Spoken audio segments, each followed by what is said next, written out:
യേശുക്രിസ്തുവിന്റെ പരിശുദ്ധമായ നാമത്തിൽ എല്ലാ പ്രിയപ്പെട്ടവർക്കും മോർണിംഗ് ഡ്യൂവിന്റെ പുതിയൊരു പ്രഭാത വചന ധ്യാനത്തിലേക്ക് സ്വാഗതം. കഴിഞ്ഞ ദിവസങ്ങളൊക്കെ നമുക്ക് വളരെ അനുഗ്രഹിക്കപ്പെട്ട ആത്മീക ചിന്തകൾ ചിന്തിക്കുവാനും ധ്യാനിപ്പാൻ തക്കോണം ദൈവം നമ്മെ സഹായിച്ചു. പ്രത്യേകിച്ച് നമ്മൾ ഈ ദിവസങ്ങളൊക്കെ ചിന്തിക്കുന്നത് കർത്താവ് യേശുക്രിസ്തുവിൽ ഒരു വ്യക്തി വന്നതിന് ശേഷം, അഥവാ യേശുക്രിസ്തുവിനെ രക്ഷകനും കർത്താവും ദൈവവുമായി സ്വീകരിച്ചതിന് ശേഷം ആ വ്യക്തി പുതിയ ഒരു സൃഷ്ടിയാകുന്നു.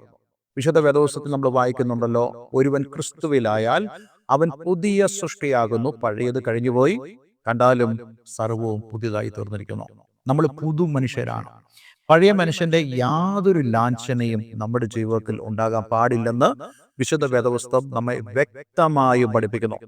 അതിന്റെ അടിസ്ഥാനത്തിലുള്ള ചിന്തകളാണ് നമ്മൾ ഈ ദിവസങ്ങളെല്ലാം ചിന്തിക്കുന്നത്. എന്നാൽ പിശാച് എന്താണ് ചെയ്യുന്നത്? പലരും ചിന്തിക്കാറുണ്ട്, പിശാച് വരുന്നത് ഞങ്ങളെ നശിപ്പിക്കാനാണ്, അഥവാ ഞങ്ങളുടെ വീട്ടിലെ സ്വർണം, സമ്പത്ത്, ധനം, ഞങ്ങളുടെ ബാങ്കിലെ പണം, ഞങ്ങളുടെ വീടിന്റെ ചുറ്റുപാട് വസ്തുക്കൾ, നമ്മുടെ കൃഷിഫലങ്ങൾ, ഇവയൊക്കെ നശിപ്പിക്കാനാണ്. നോ, ഇതിനൊന്നും അല്ല പിശാച് വരുന്നത്. പിശാച് വരുന്നത് ആത്മീയമായി നമ്മെ തകർക്കുക, അല്ലെങ്കിൽ ദൈവത്തോടുള്ള റിലേഷൻഷിപ്പിൽ നിന്നും ദൈവം നമുക്ക് നൽകിയ ആ അനുഗ്രഹങ്ങളിൽ നിന്നും നമ്മെ മാറ്റിക്കൊണ്ടു പോകുക എന്നുള്ളതാണ് പിശാചിന്റെ ലക്ഷ്യം എന്ന് പറയുന്നത്. പലരെയും പിശാച് ഇപ്രകാരം കൊള്ളയടിച്ച് അവർ ആത്മീയമായി ദാരിദ്ര്യ അവസ്ഥയിൽ ജീവിക്കുന്നവരായ ആളുകളുണ്ട്. നമ്മൾ അപ്രകാരമായിരിക്കരുതെന്ന് ഉള്ള വളരെ ശക്തമേറിയ സന്ദേശമാണ് ഇവിടെ നമുക്ക് കാണുവാൻ കഴിയുന്നത്. പുതു മനുഷ്യൻ എപ്പോഴും ദൈവം മുമ്പാകെയാണ് അവൻ വളർന്നു വരുന്നത്. ദൈവം ആ പുതു മനുഷ്യന്റെ വളർച്ച ആഗ്രഹിക്കുന്നു. എല്ലാ തലത്തിലും, അത് ആത്മീയമാകട്ടെ ഭൗതികമാകട്ടെ, ഏത് വിഷയത്തിലും പുതു മനുഷ്യൻ വളർന്നു വരണമെന്നാണ് ദൈവം ആഗ്രഹിക്കുന്നത്. എന്നാൽ അതേസമയം തന്നെ പിശാച് വരുന്നത് എന്തിനു വേണ്ടിയാണെന്ന് നമ്മുടെ വാഴ്ത്തപ്പെട്ടവനായ കർത്താവ് യേശുക്രിസ്തു പറഞ്ഞിട്ടുണ്ട്. പിശാച് വരുന്നത് മോഷ്ടിക്കുവാനും അറുക്കുവാനും മുടിക്കുവാനും, ഞാനോ വരുന്നത് ജീവനും സമൃദ്ധിയായ ജീവനും നൽകുവാനാണ്. അപ്പോൾ പിശാചിന്റെ ഉദ്ദേശം എന്ന് പറയുന്നത് നമ്മളുടെ വീടില്ലായ്മ ചെയ്യാനോ നമ്മുടെ സമ്പത്ത് നശിപ്പിച്ചു കളയാനോ ഒന്നുമല്ല പിശാചിന്റെ ലക്ഷ്യം. പിശാചിന്റെ ലക്ഷ്യം നിന്നെ മോഷ്ടിക്കുക. എന്താണ് നിന്നിൽ നിന്ന് മോഷ്ടിക്കാൻ ആഗ്രഹിക്കുന്നത്? ആത്മീയമായ അനുഗ്രഹങ്ങൾ മോഷ്ടിക്കുക. ഇനി ആത്മീയമായ അനുഗ്രഹങ്ങൾ മോഷ്ടിക്കുക എന്നതിനേക്കാൾ ഉപരിയായിട്ട് നിങ്ങളിലേക്ക് ആത്മീയമായ അനുഗ്രഹങ്ങൾ വരാതിരിക്കാൻ അവൻ ശ്രദ്ധിക്കുന്നു. ഈ ആത്മീയ അനുഗ്രഹങ്ങൾ മോഷ്ടിക്കുക എന്നുള്ളത് അവൻ അനുഭവിക്കാൻ വേണ്ടിയല്ല, മറിച്ച് നിന്നിൽ അത് ഉണ്ടാകാൻ പാടില്ല എന്നുള്ള കാർക്കശ്യമായ ആഗ്രഹമാണ് പിശാചിനുള്ളത്. ഇന്ന് എന്നെ കേൾക്കുന്ന പ്രിയമുള്ളവരെ, നിങ്ങൾ ആത്മീയമായി അനുഗ്രഹിക്കപ്പെടരുതെന്ന് പിശാച് ആഗ്രഹിക്കുന്നു. ആത്മീയമായ ഒന്നും നിങ്ങളിൽ വരരുതെന്ന് പിശാച് ആഗ്രഹിക്കുന്നു. നിങ്ങളിൽ ആത്മീയമായ ശുശ്രൂഷകൾ നിങ്ങളിലൂടെ വെളിപ്പെടരുതെന്ന് പിശാച് ആഗ്രഹിക്കുന്നു. നിങ്ങളിലൂടെ മറ്റുള്ളവർ സൗഖ്യമാകരുതെന്ന് പിശാച് ആഗ്രഹിക്കുന്നു.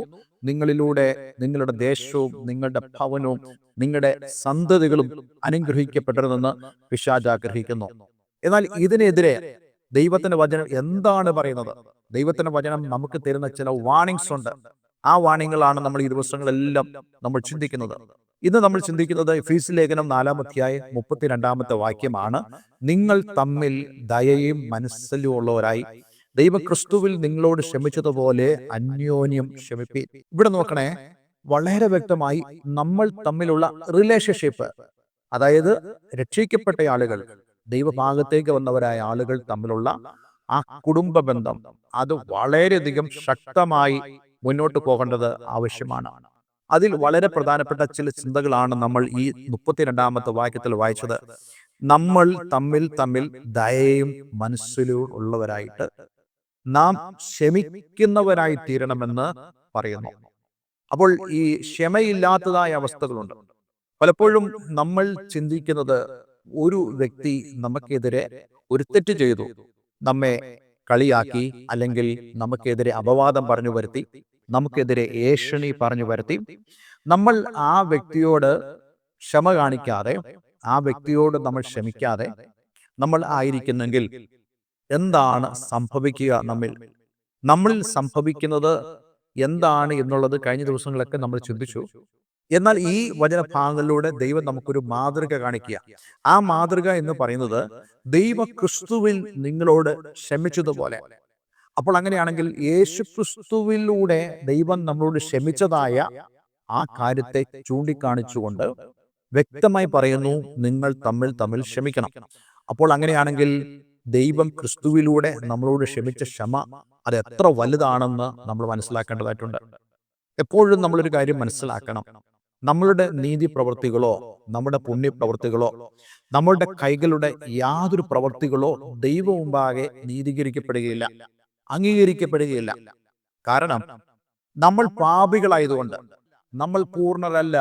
എന്നാൽ നമ്മൾ ദൈവ മുമ്പാകെ അംഗീകരിക്കപ്പെടുന്നത് യേശു ക്രിസ്തുവിലൂടെയാണ്. ദൈവം നീതിയെ നോക്കുമ്പോൾ നമ്മുടെ നീതിയല്ല ദൈവം കാണുന്നത്. അതുകൊണ്ടാണ് നമ്മൾ പുണ്യക്ഷേത്രങ്ങൾ പോയി സന്ദർശിച്ചാലോ മലകൾ നമ്മൾ കയറി ഇറങ്ങിയാലോ കുരിശു ചുമന്ന് നടന്നാലോ ഇതൊന്നും ദൈവ മുമ്പാകെ എത്തുകയില്ല എന്ന് പറയുന്നത്. ദൈവ മുമ്പാകെ അതിന് യാതൊരു പ്രസക്തിയും ഇല്ല എന്നുള്ളത് ദൈവവചനത്തിലൂടെ നമുക്ക് വ്യക്തമായും മനസ്സിലാക്കാൻ കഴിയുന്നുണ്ട്. കാരണം നമ്മുടെ നീതി എന്ന് പറയുന്നത് യേശു ക്രിസ്തുവിന്റെ നീതിയാണ്. അതുകൊണ്ടാണ് ദൈവം മുമ്പാകെ യേശു ക്രിസ്തു ഈ ഭൂമിയിലായിരുന്നത്. എപ്പോഴും നമ്മൾ ചോദിക്കുന്ന ചോദ്യമാണല്ലോ, എന്തിനാണ് യേശു ഈ ഭൂമിയിലേക്ക് വന്നത്? പലപ്പോഴും നമ്മൾ സൺഡേ സ്കൂൾ കുട്ടികൾ പറയുന്ന പോലെ മറുപടി പറയാറുണ്ട്, യേശു ക്രിസ്തു വന്നത് നമുക്ക് വേണ്ടി മരിക്കുവാനാണ്. അത് മാത്രമല്ല എന്നുള്ള ഒരു തിരിച്ചറിവ് നമുക്കുണ്ടായിരിക്കണം. യേശു ക്രിസ്തു മരിക്കാൻ വേണ്ടിയാണ് വന്നതെങ്കിൽ ചില നാളുകൾ മാത്രം യേശുവിനോട് ജീവിച്ചാൽ പോരായിരുന്നോ? 33 തിരുവയസ്സ് വരെ യേശുവിടെ ജീവിച്ചെങ്കിൽ ആ ജീവിതം കൊണ്ട് ദൈവം ആഗ്രഹിച്ചത് നമുക്ക് പകരമായി ക്രൂശിൽ മരിക്കുക മാത്രമല്ല, നമുക്ക് പകരമായി ദൈവം മുമ്പാകെ ജീവിക്കുക, ഒരു മനുഷ്യനായി ജീവിക്കുക എന്നുള്ള വലിയ ഉദ്ദേശവും യേശുക്രിസ്തുവിനെ കുറിച്ച് പിതാവായ ദൈവത്തിനുണ്ടായിരുന്നു. യേശുക്രിസ്തുവിന്റെ 33 ആ വർഷത്തെ ആ ജീവിതം എനിക്ക് പകരമുള്ള ജീവിതമാണ് ദൈവം മുമ്പാകെ. ഞാൻ ദൈവം മുമ്പാകെ പ്രസന്റബിൾ അല്ല. ദൈവത്തിന് മുമ്പാകെ എനിക്ക് പ്രസന്റബിൾ ആകുവാൻ കഴിയത്തില്ല. കാരണം ഞാൻ നീതിമാനല്ല, ഞാൻ പാപിയാണ്. യേശുക്രിസ്തു എന്നെ പാപം ക്ഷമിച്ചു എന്ന് പറയുമ്പോഴും ഞാൻ പാപി തന്നെയാണ്. പക്ഷെ ദൈവം മുമ്പാകെ ഞാൻ അംഗീകരിക്കപ്പെടണമെങ്കിൽ അത് യേശുക്രിസ്തുവിലൂടെ മാത്രമാണ് ഞാൻ അംഗീകരിക്കപ്പെടുന്നത്. പലപ്പോഴും ഞാൻ തന്നെ ചിന്തിക്കുന്ന ഒരു കാര്യമാണ്, ഞാൻ എൻ്റെ പാപം ദൈവം മുമ്പാകെ ഏറ്റു പറഞ്ഞാൽ പോലും ഞാൻ പാപിയാണെന്നുള്ള ഒരു റിയലൈസേഷൻ എൻ്റെ ഉള്ളിലുണ്ട്. പക്ഷേ ഞാൻ അപ്രകാരം യേശുവിനോട് എൻ്റെ പാപങ്ങൾ ഏറ്റുപറയുമ്പോൾ ദൈവം മുമ്പാകെ ഞാൻ അംഗീകരിക്കപ്പെടുന്നു എന്നുള്ളതായ ആ വലിയ പ്രിവിലേജും ഞാൻ അനുഭവിക്കുന്നുണ്ട്. അത് എൻ്റെ നീതിയല്ല, അത് യേശു ക്രിസ്തുവിന്റെ നീതിയാണ്. യേശു ക്രിസ്തു എനിക്ക് വേണ്ടി ശാപമായി തീർന്നു. യേശു ക്രിസ്തു എനിക്ക് വേണ്ടി പാപമായി തീർന്നു. യേശു ക്രിസ്തു എനിക്ക് വേണ്ടി നീതിയായി തീർന്നു. അതുകൊണ്ട് പിതാവായ ദൈവം എന്നെ നോക്കുമ്പോൾ യേശു ക്രിസ്തുവിലൂടെ എന്നെ നോക്കുവാനാണ് ആഗ്രഹിക്കുന്നത്. ഞാൻ അതുകൊണ്ടാണ് യേശുവിന്റെ നാമത്തിൽ പ്രാർത്ഥിക്കുന്നത്. കാരണം എനിക്ക് പിതാവായി ദൈവത്തിന് അടുക്കിലേക്ക് ചെന്ന് പ്രാർത്ഥിക്കാൻ കഴിയില്ല. എന്നാൽ യേശു ക്രിസ്തുവിലൂടെ എനിക്ക് പ്രാർത്ഥിക്കുവാൻ സാധിക്കും.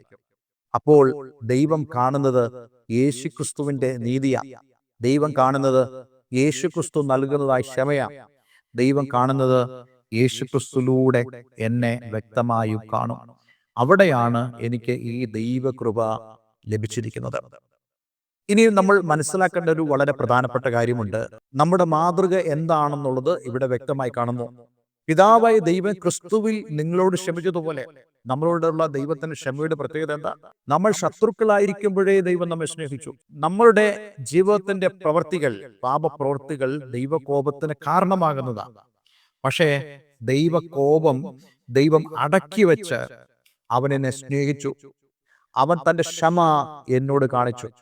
എന്നെ അവൻ ശിക്ഷിച്ചില്ല, മറിച്ച് എന്നോടുള്ള അവന്റെ ദയ വലുതായിരുന്നു. കർത്താവ് യേശുക്രിസ്തുവിലൂടെ നമുക്കത് കാണുവാൻ കഴിയുന്നുണ്ട്. എന്ന് മാത്രമല്ല, നമ്മൾ മനസ്സിലാക്കേണ്ട വളരെ പ്രധാനപ്പെട്ട കാര്യമുണ്ട്. ദൈവത്തെ നിരന്തരം പ്രകോപിപ്പിച്ചുകൊണ്ടിരുന്ന നമ്മളെ ഓരോരുത്തരെയും ദത്തെടുപ്പിലൂടെ മക്കളാക്കുവാൻ ദൈവത്തിന് പ്രസാദം തോന്നിയെങ്കിൽ ആ ദൈവത്തിന്റെ ക്ഷമയുടെ ആഴം എത്ര വലുതാണെന്ന് നിങ്ങൾക്ക് ഗ്രഹിക്കാൻ കഴിയുമോ? അതുകൊണ്ട് നമ്മളും ഇതേപോലെ മറ്റുള്ളവരെ സ്നേഹിക്കണം. അവരുടെ ബലഹീനതകൾ നമുക്കറിയാം, അവരുടെ പ്രശ്നങ്ങൾ നമുക്കറിയാം.